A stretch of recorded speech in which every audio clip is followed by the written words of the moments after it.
Hello everybody, this is Ali Tukdi with Dash Realty. In today's video, we're going to discuss about addendum concerning right to terminate the contract due to lender's appraisal. This is something addition to the third-party financing addendum.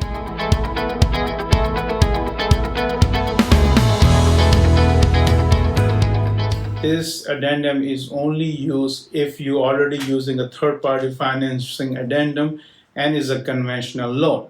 If it is a cash or is a VA or FHA loan, this addendum is not valid for those terms. So it's only valid when using a conventional loan and third-party financing addendum. This addendum is very important. It's been available for a while, but we haven't using much because our third-party financing addendum covers most of the thing. But since the market changed and property are selling from 10% to 40% over the value, so sellers are requiring buyer to submit the waiver, appraisal waiver, in which they are protected if the appraisal comes short, buyer still need to close the transaction. So this addendum has three options. These three options can change buyer's ability to terminate the sales contract, and also seller's ability also may be varies. So we're going to discuss all those three options in detail. The first option is a full waiver.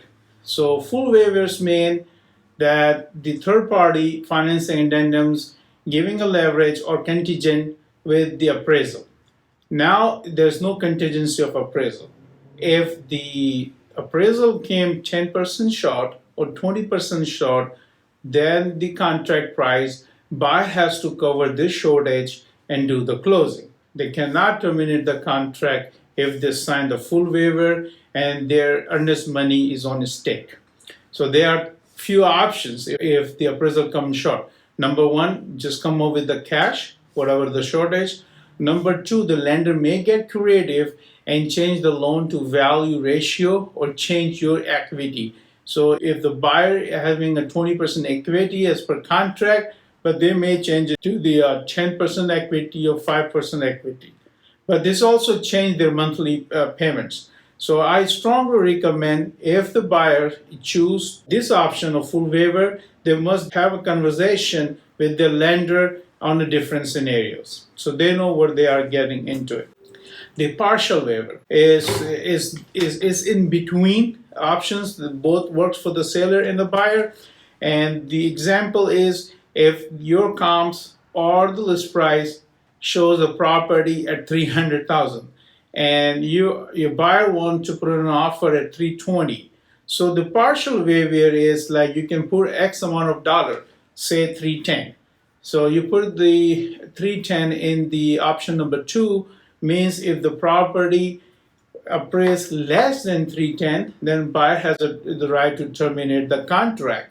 And in this case, buyer has a little bit protection because now they limit their risk to $10,000. If they put the $320 as a sale contract and the appraisal came $310 and above, the difference is up to $10,000. So they did limit their risk in partial waiver compared to full waiver. Again, this might change their ability for the payments and the cash up in front, and they need to discuss with their lender. The third option we don't see in this market, but we might see in the near future if the market changes, is giving them additional right to terminate than what they already have in third-party financing addendum. In other words, if the appraisal comes short, but the buyer is still qualified as per lender, then buyer has a right to terminate. Even though they are approved, the lender's underwriter approving the deal, even though appraisal came short, because either the buyer has a good credit or they putting a more down payment, buyer can still terminate the contract under this option. So I'm just going to give an example. Again, list price is $300,000 and buyer put an offer for $320, but they put $150,000 down. And the appraisal came short, let's say $310 or $290 or $300,000.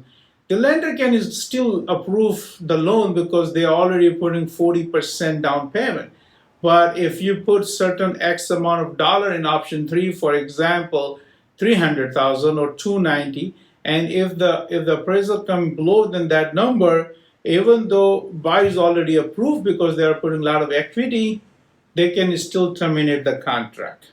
So read carefully this third option that might be protecting the buyer. But if you are a sales agent, you try to avoid having the third option. This addendum is not required. So this is not something is mandatory to have it in the tract contract.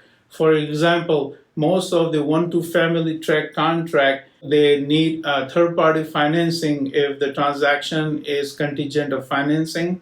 And if there is a homeowner association, we do need the homeowner association addendum. If the property is built before 1978, we must need to provide late base payment addendum.